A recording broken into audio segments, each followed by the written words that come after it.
Hello everyone and welcome to a foreign language class. Today we're going to be talking about the IELTS speaking section. The IELTS speaking section, as you might know, has three parts. Part 1 is more like an interview between you and the examiner asks you questions, you answer them. Part 2 is a monologue. You have 1 minute to prepare and you have to speak 1 to 2 minutes on a specific topic, non-stop. And part 3 is an interview again, but the topic of the topic is somehow related to the topic from the part 2. So if in part 2 you were talking about schools, in part 3 you may talk, the examiner will ask you questions about education in general. But now we're going to focus on part 1, then part 2 and part 3. So, the part 1. So first, the first is introduction. The examiner introduces himself, you introduce yourself, the examiner asks your ID, and then you go to the main part, to the interview. The questions on the interview is they are about yourself, your family, your work, and so on. And you'll have 2 topics. There's such topics as home, your work, your sports, weather, cinema, theaters, and so on. You will be asked some general questions, most of the answers to which you surely know. So one of the purposes of part 2 is to make you feel more comfortable, as the first questions are about yourself, your family, and so on. You are in the speaking section. You are marked on pronunciation, which means if the examiner checks if you're able to speak clearly, will the examiner understand everything you're saying or not? Fluency is if your speech is integral, if you link sentences to each other. Do you use transitions like first of all, secondly, furthermore, whereas, while, and so on. Vocabulary is if you use low-level or high-level words. Low-level words, such words as good, bad, I think, and so on. High-level words, exciting, horrible, terrible, terrific, I enjoy, I really love, and so on. And grammar. The examiner checks if you're able to use some complex grammar, or you can just use past simple or present simple. So it's good to use a range of grammatical constructions in speaking section as well as in writing section. Okay, now I'm going to give you some tips about the speaking section in general and particular part 1. Your speech, it's not good to speak monotonously. Don't say, oh, my name is, I'm from, I like playing sports, and so on. Try to speak with excitement, smile, make eye contact with the examiner. So try to look positive and speak with excitement. Okay? The next is, do not give short answers. Yes or no, or yes I do, no I don't, yes I like, no I don't like. Give examples, extend your answers. For example, let's say, do you like sports? Oh yes, I really enjoy sports. For instance, I really love basketball. That you have given an example, it was short, or you may also give reasons why you like basketball, but in short, because you should always keep to the topic, keep to the question, do not go off topic. What I mean by going off topic? For example, do you like sports? Oh yes, I enjoy sports, particularly basketball, and because I'm 2 meters high, and that's why I'm very suitable for this game. And oh, speaking about heights, my father was 2 meters and 10 centimeters high. It's off topic. It's absolutely unnecessary information. If you're asked about sports, the maximum you can say is to give an example. What kind of sports do you like? That's the maximum. Do not go off topic. Do not repeat. When you, for example, the examiner asks you questions, what kind of food do you like? And you cannot answer right away. You need some time to think, and you may repeat the question. Oh, what kind of food do I like? You can do this, but do not do it too often. It's not actually good to repeat your question.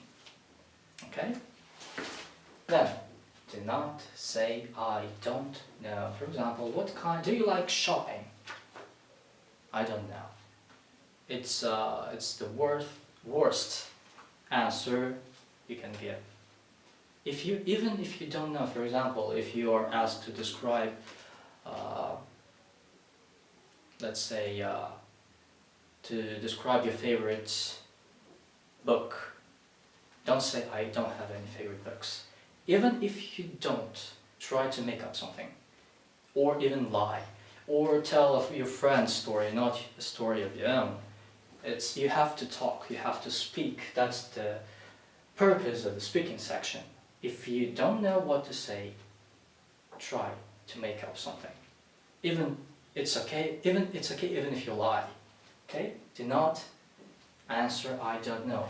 Plus, in the part 1, you'll be asked questions you're familiar with. Questions about yourself, about your family, your hobbies, and so on. So it's really unlikely that you don't know. It's really unlikely you don't know some of these questions. It's really unlikely you don't know answers to these questions. Okay, the next is speed and intonation. As well, you shouldn't speak with a monotone, as well as you shouldn't speak too slowly or too quick. And your intonation, for example, if you finish a sentence, don't finish it with a high tone. Try to lower your tone. I really love basketball. I really love playing sports, particularly basketball. The end. Not I really enjoy playing sports, particularly basketball, and then do not finish your sentence. Do not finish your speech in high tones. And mistakes. Everybody makes mistakes, and it's okay even if you make mistakes, especially when you're speaking. But if you have made a mistake, it's okay if you notice it and you can correct it. For example, you say my friend likes, or there is 2 chairs in my room. There are 2 chairs in my room. It's okay if you notice your mistake and correct it. It's okay. But if you made a mistake and then you realize that you made a mistake and it's too late to correct it, just continue speaking. There's a chance the examiner doesn't notice your mistake. So everybody makes mistakes. So don't worry too much about making mistakes. Don't worry too much about your accent, because everybody has accents. Just try to be positive, smile, make eye contact, and speak with excitement. That's a thing I believe everyone can do. Okay, so now I would like to give you some examples of part 1 topics and questions. Okay? Alright, now an example of the IELTS speaking part 1. There's a topic, travel, and 4 questions. The first question, do you like to travel? Oh yes, I really enjoy traveling, especially I really love car trips, as it gives you more flexibility, you're not tied to public transportation. That is the simple answer. The next question, which kind of places have you visited in your life? Oh, I've been to Europe, to China, to America, and I also been to South Africa. I really enjoyed it there. That's a simple answer for this question. The next question, which places would you really like to visit and why? Oh, speaking about places I would like to visit, I think that the North Pole is the first in this list. Because it seems so extreme and so cold, and I would really like to try myself in such kind of conditions if I'm able to withstand this cold and this vast uh, territories. That's the simple answer for this question. And the last question, what is the best place you've ever visited? Speaking about the best place I've ever been to is, I think I was most impressed by the Grand Canyon in the United States, in the Colorado state. I was really fascinated by the scales and depth of the canyon, all these cliffs and plateaus. I think that the Grand Canyon is one of the best things created by the nature. That was some sample answers to sample questions. That's how you don't have to talk too much. Just give 3-4 sentences for the part 2. Okay, so now let's go to the part 2 of the IELTS speaking section. Okay, now let's move on to the part 2 of the speaking section of the IELTS. And here are some tips for the part 2. But now let me explain part 2 in more details. In part 2 you will have to speak on a specific topic and answer 3 or 4 questions. You'll be given the task and the examiner will offer you a piece of paper and pencil for your notes. Take it. I would strongly recommend you to take notes. You will have 1 minute to prepare your answer, and then you will have to speak 1 to 2 minutes non-stop.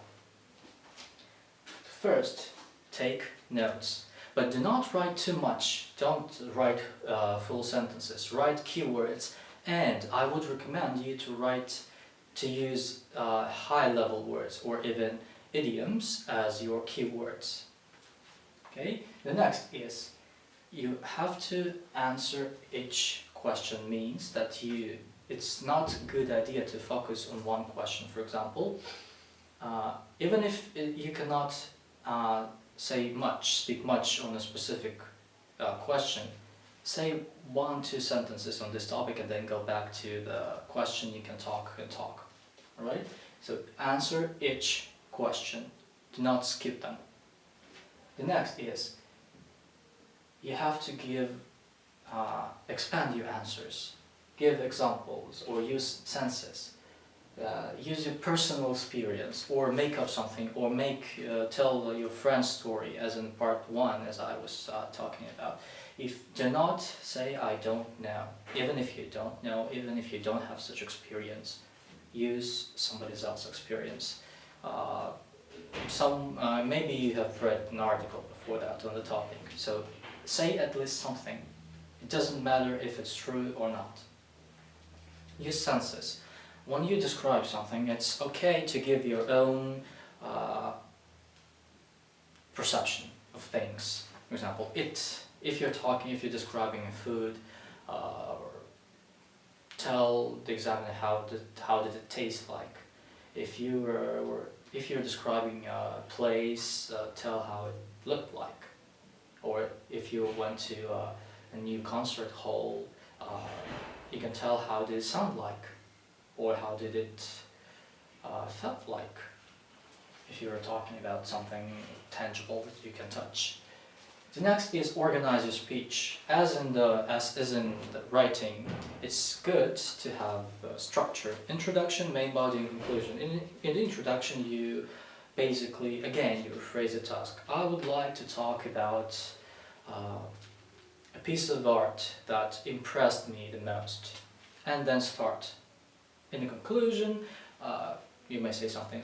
That's the reasons why I really enjoy looking at this piece of art, or why I really admire this piece of art, or I admire the sculptor, the artist, and so on, or the writer.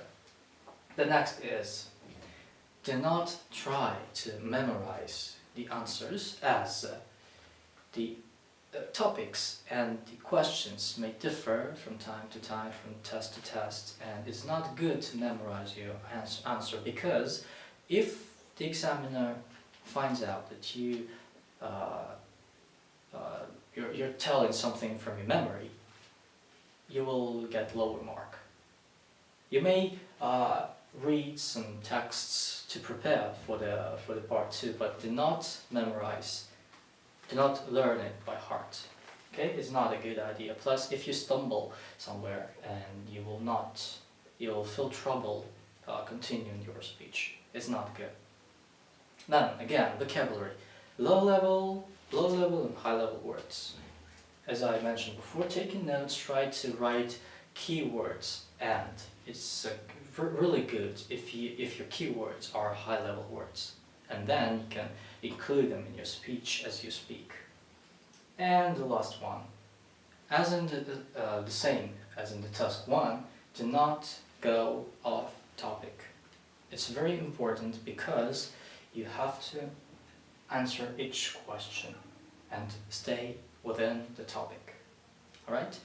Now I'm going to give you an example of the IELTS Part 2 question. Okay?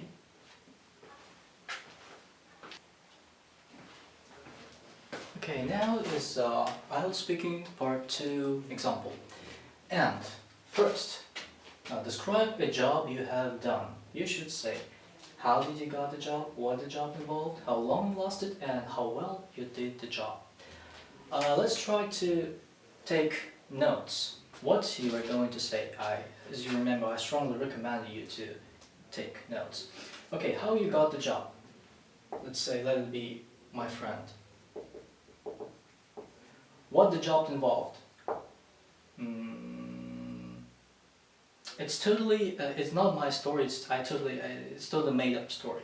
So what the job involved, you can use here something that it was really hard, and use an idiom. Rock and hard place. I found myself between a rock and a hard place. It's an idiom. How long you lost it? It actually doesn't matter how well you did the job. You can use something like my friend thanked me. Something like that. I got, or what else can we say here? My friend started up with his startup. Okay, let's try to, now I'm going to give you the sample answer. Okay, I would like to describe a job that I have done for my friend. About 1 year ago, my friend from high school asked me to help with his startup. It was an internet project, and it was really interesting, really exciting, and so I decided to help him. But he asked me to be responsible for promotion of the project. So he was responsible for the main idea and for the website as well, and he asked me to do the promotion part. And since it was really new, I never did this kind of job before. I found myself between a rock and a hard place. It was really, I had to get new information, a lot of new information, and it took the whole job took about half a year, 6 months, and now it's my part of the job is over, and this project is still going on, and it can be considered as successful. You can actually find it on the internet on the webpage www.something.com. My friend was really appreciated this help, and now sometimes I help him again in this project, and it was besides it was a good thing to improve our relationship, because now we have a project in common. Okay, that's the end of the sample answer. I'm not sure how long was it, 2 minutes or not, but it's just a sample, and the story is totally made up, That if you don't know what to say, what to describe, make up a story. It's okay. Sometimes it's even better than telling your own story. Okay, that's the end of the part 2 part of the video, and now let's move on to part 3.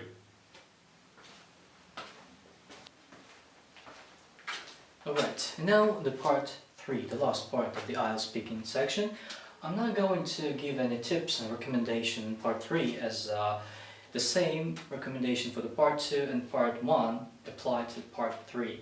Now I would like to go straight to an example of the IELTS speaking part 3.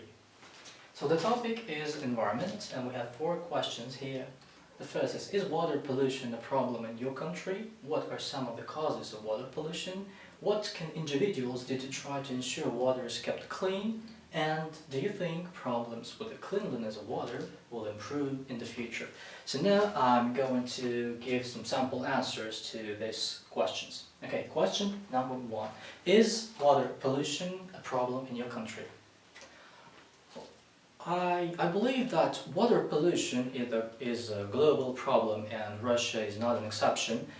But in my opinion, our media and government do not focus too much on this problem, as Russian territory is quite so big that this environmental problems are not obvious at this moment. The next question, what are some of the causes of water pollution? As far as I know, the biggest problem of water pollution, the biggest source of water pollution are some productions, some chemical factories which dump its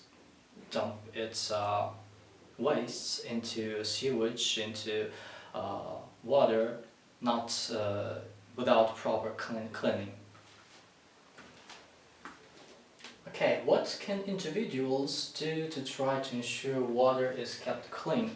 Well, I'm strongly convinced that the main source of water pollution is factories, producers, not individuals. So I think that one of the ways we all can help to ensure that water is kept clean is to create some social pressure on producers, on government, to stricten rules and norms of chemical productions and so on.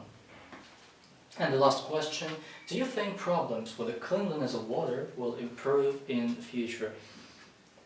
I think that unfortunately the situation with water pollution and water cleanliness will continue to worsen in the future as the population of the earth is going up, and water is one of the most important resources necessary for our living.